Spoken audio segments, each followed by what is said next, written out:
Hello, everyone. Hi, Trinity Wave here.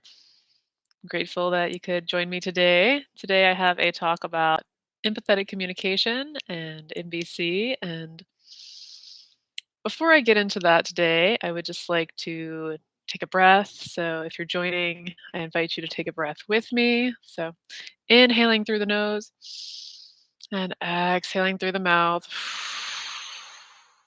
Doing this again if possible.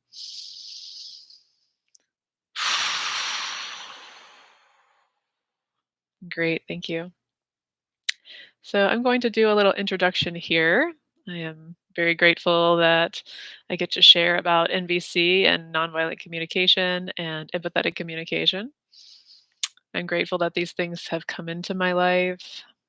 And I recently shared a live stream about empathetic communication. And if you're not familiar with this, the general goals for NVC or empathetic communication are to foster understanding and connection between parties. And I'm grateful that I've been able to facilitate workshops on this. And I have a link below in the description if you're interested in watching the other live stream at some point. And today I just have some extra tips that I wanted to share and things that have been on my mind recently. So I've been on a healing journey. And so I'm grateful that I've found this as a part of my healing. And I just love to share it and to help others heal and spread this healing. So again, this is ways where we can help heal one another to create connection rather than the opposite. And so, if you're ready, let's jump right in. So, tip number one for empathetic communication is using I statements. I statements are wonderful ways to start statements. And this is especially wonderful because it's taking responsibility for one's own feelings, thoughts, and actions. And in NVC, the focus is generally on feelings rather than thoughts.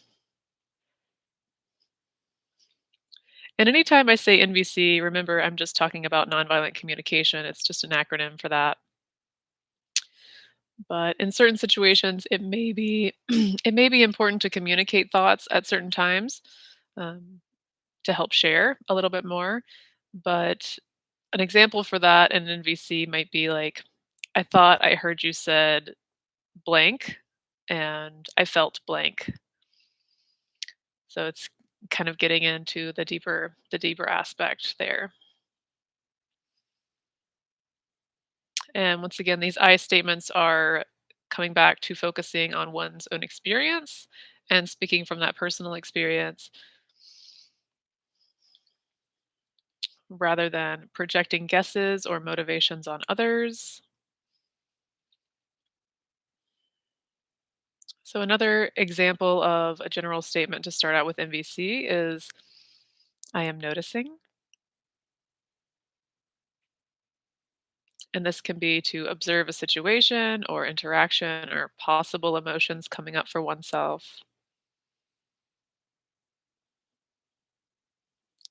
And this is preferable to rather than starting statements out with you, which could be seen as blaming or judging another person's words or actions. For example, I am noticing that you seemed upset when I mentioned the status of the delivery. Do you want to share what's going on for you? In this way, starting with an I statement, I'm noticing, and sharing what I'm noticing as a starter for conversation. And this is like, I am noticing something going on, and it's not a projection of what of anything. So that was a tip number one, using I statements.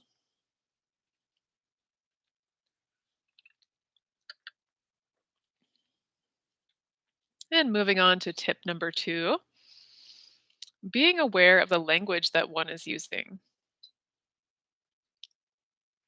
And I know this could be very loaded, right? Language, so many things. But for this, it's just trying to use language and word choice that fosters peace and understanding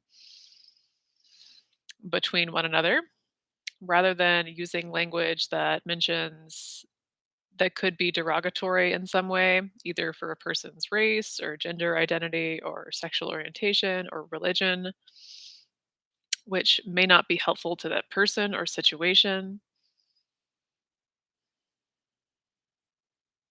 And so this is about becoming more aware about word choice or being particular about which word is appropriate to use. So, for example, if this involves a disagreement or potentially negative situation between people, um, returning to objectivity about the situation and about one's feelings. So, more of like what I mentioned in the first example, I am noticing. And I have a few examples more that I'd like to share for this. So, a kind of broad one would be I've heard Simon Sinek talk about. He was he became more well known, I think, through TED Talks, but he did some other things. And one video that I saw of his, he was helping businesses to create more harmonious office and project situations between people. And he was looking at the wording involved with the goals of the business and business owners using words like beating the competition. So this use of words is probably not creating peace or understanding between companies or probably within the office setting.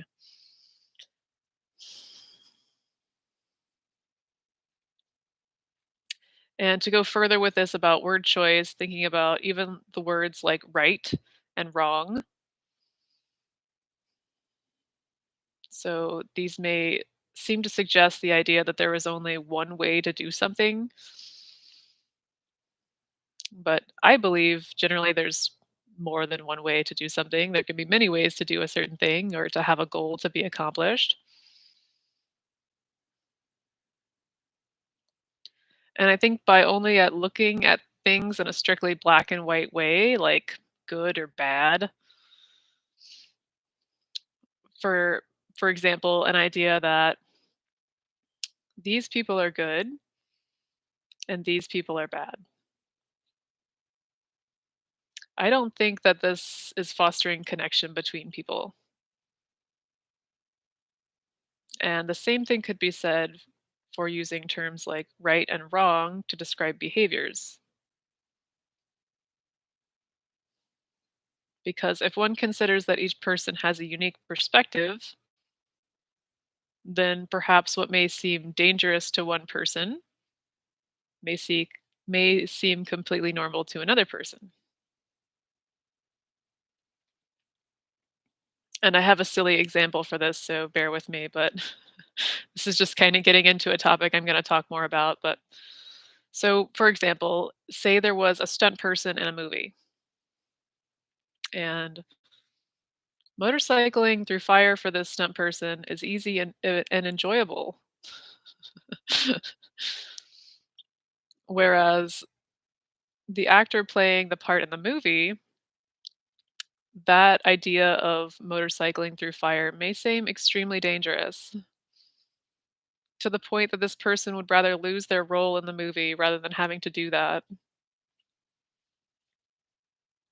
So this relates to personal preferences, unique life experiences, and the idea of perspective that I'm going to talk more about later in this talk.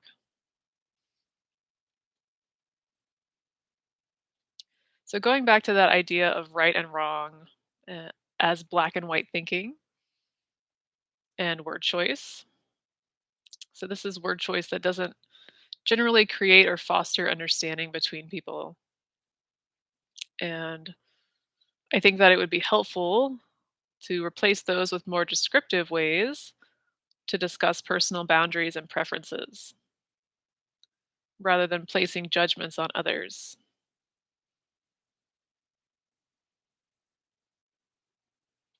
So, Marshall Rosenberg, who wrote books on NVC, has mentioned that the intention of NVC, or empathetic communication, is to foster compassionate understanding between people rather than the opposite.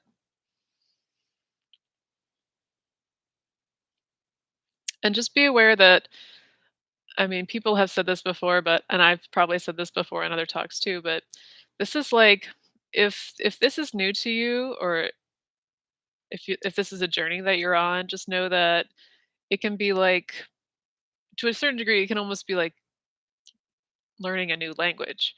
And it's kind of like reworking the brain to to communicate in this way. So by practicing, one just becomes better and more natural at doing this sort of thing. And it's like taking a lesson in Chinese or something, you can start to learn it, but don't expect to go like create a dissertation on Chinese after your first few lessons. So just take it gently, and I'm still learning and I'm still evolving through this process. So just wanted to share that part too. And that was tip 2, being aware of the language that one is using.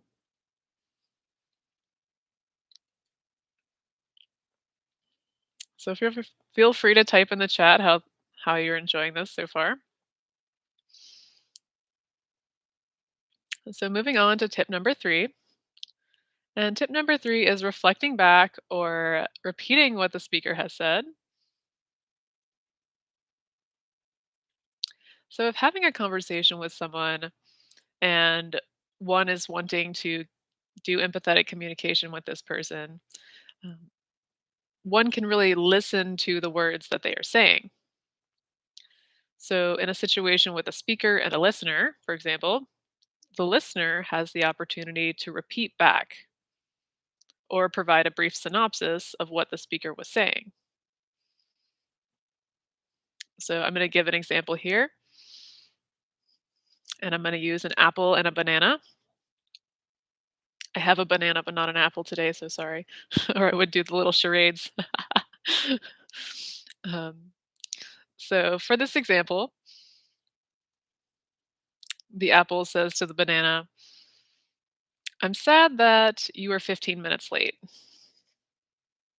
And the banana repeats back, "I hear that you feel sad that I was late. Is that accurate?" So, this could be an example of reflecting back or repeating what the speaker has said. And this reflecting back on what the speaker is saying could do at least two things. First, provide the speaker a way to clarify what they've said to the listener. And second, potentially allow the speaker to feel heard and understood. Now, this is not guaranteed, but if the intentions between the two parties is to share connection and understanding, there is more of a likelihood of this.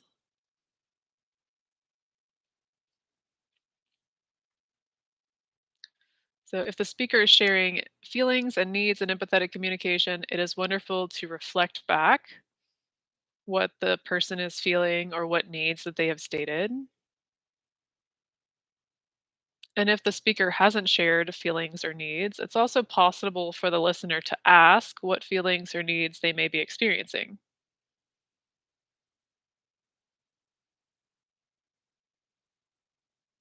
And so I have more examples here with the apple and the banana.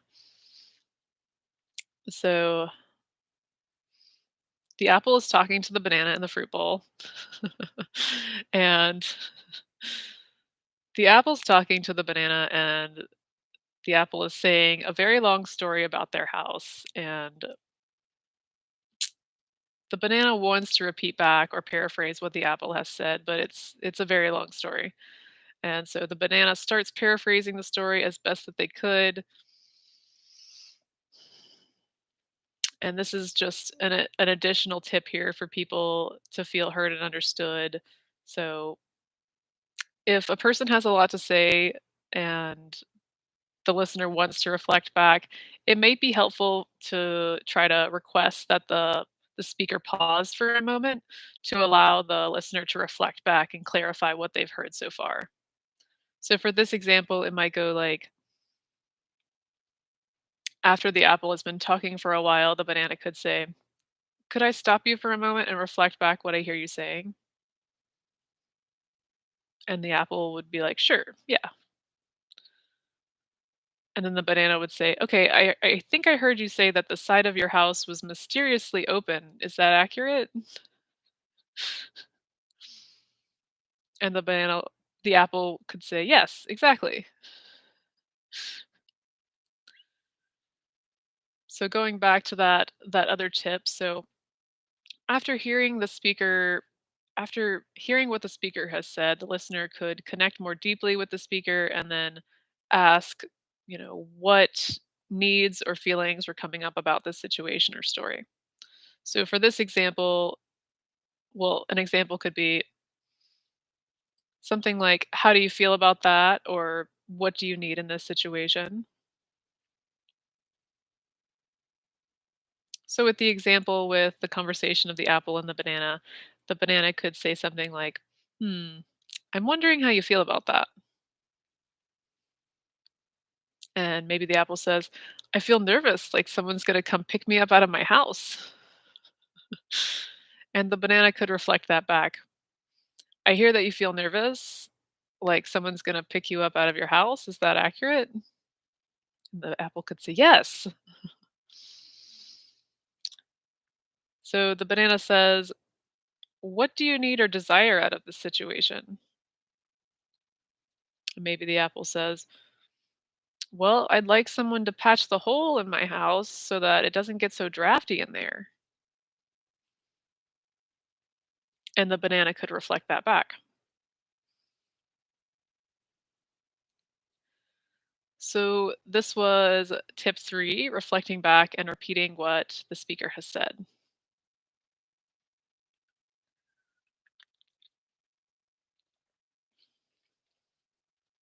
So continuing on to a topic that has been on my mind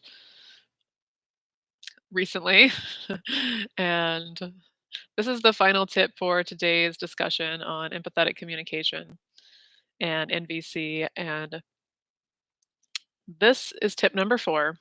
It's using language that shows ownership of one's own beliefs, thoughts, biases, and perspectives.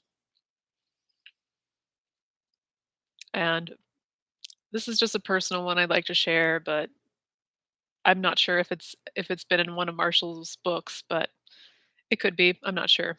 Um, but for me, this takes, or I should say, I believe that this takes some self-awareness on each person's part to be able to do this. And this goes into the idea of perspective that I was talking about earlier. And for this, I want to talk a little bit about my personal perspective on perspective, and then talk about a more old story that I've heard to describe perspective. So bear with me here. So for me, I believe that a person is like a fractal of divine light. So I like to think of it like each person is like a unique panel in a stained glass window. And I believe that it's like, I imagine that source energy is like flowing source light through all the panes of the window, all the panels of the window. And when the light from the sun travels through the whole window, one can see on the wall or the floor, wherever that light is shining, all the different colors, all the different shapes, dimensions of the collection of the panels. So that's kind of how I see the idea of perspective.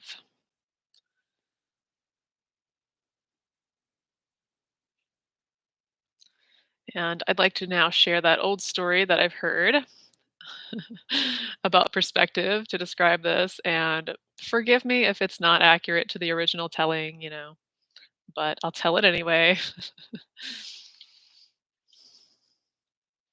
So imagine Imagine a small group of people that were blindfolded and were gathered around a large elephant.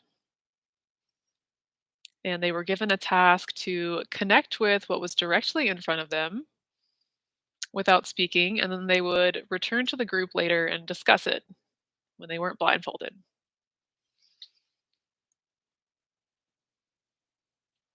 And when those people gathered back together and they were individually asked to explain what was in front of them, one person may explain the longness of the trunk, someone else might explain the roundness of the leg, another person may explain the thinness of the tail, and so on and so forth. Now, in this example, it seems like they were all honestly explaining what was in front of them to the best of their ability. But because the elephant is so large and has parts that are very different to it, each of their explanations just made up a different part of that larger picture. And this is one way of it understanding perspective.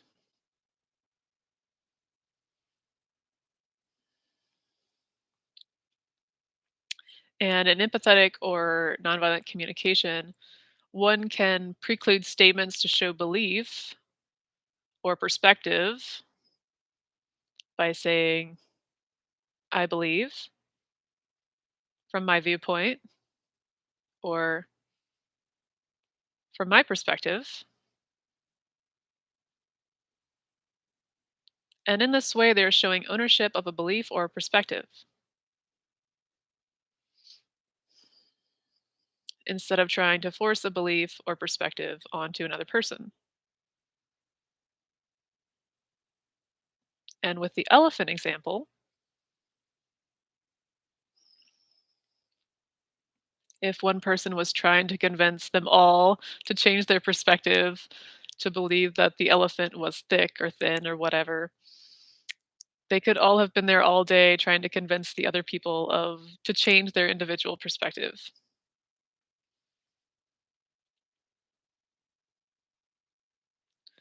So but I believe that what may be true for one person doesn't make it true for everyone. So for instance, if someone said, everyone loves that movie, well, maybe from that person's perspective, maybe everyone they know likes that movie. But I believe that this doesn't make it true for all people. And in this scenario, a person could rephrase the same statement to something like, I believe that everyone who watches this movie would love it. And in that way, it's just showing ownership of a belief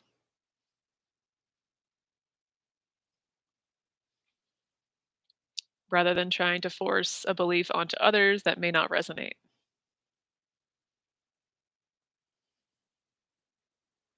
And I believe that listeners are more empowered by listening to the beliefs of a speaker when the speaker is using language that owns their beliefs, viewpoints, and perspectives. And I believe in this way that listeners can find what resonates for them and let go of what doesn't resonate. So listeners are empowered by choice rather than they're rather than feeling like they're being told how to think or feel.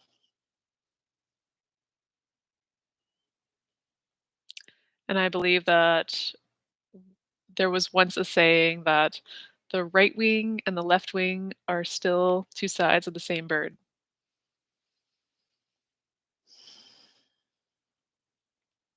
And when I think about this metaphor and when I think about empathetic communication, I consider empathetic communication as a way to get the wings to coordinate together to help the bird to fly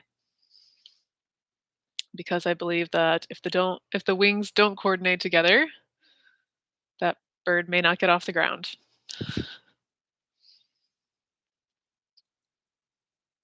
So, when both parties can respect one another and be compassionate about where the other person is coming from, I believe there's a much better chance of fostering connection and allowing their relationship to soar.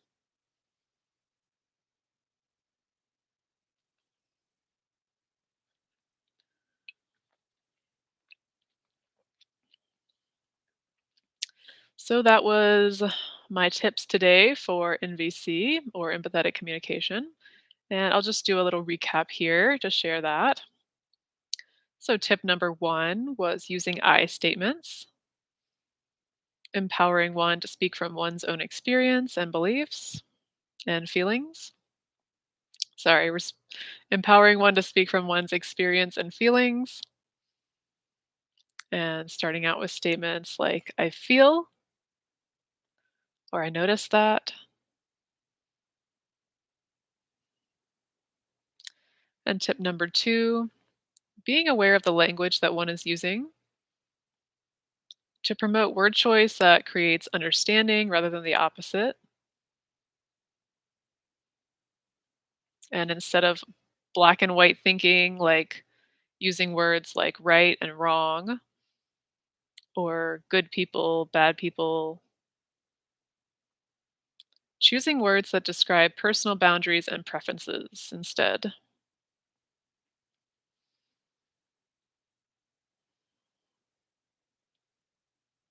And tip number three, reflecting back or repeating what the speaker has said. And this can help to clarify what the speaker has said and also allow the speaker to feel more heard and understood. And I also mentioned a few tips there. So, if the speaker is having a long story, maybe requesting for them to pause so one can reflect back what has been said.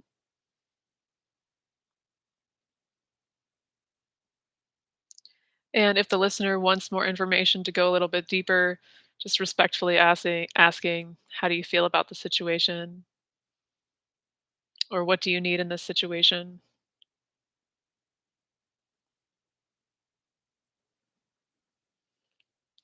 And tip number 4, the last tip that I mentioned today, was using language and that shows ownership and beliefs of one's own viewpoints, experiences, and biases, and just precluding some statements, doing this with I believe or from my viewpoint, from my perspective. So listeners are empowered by choice.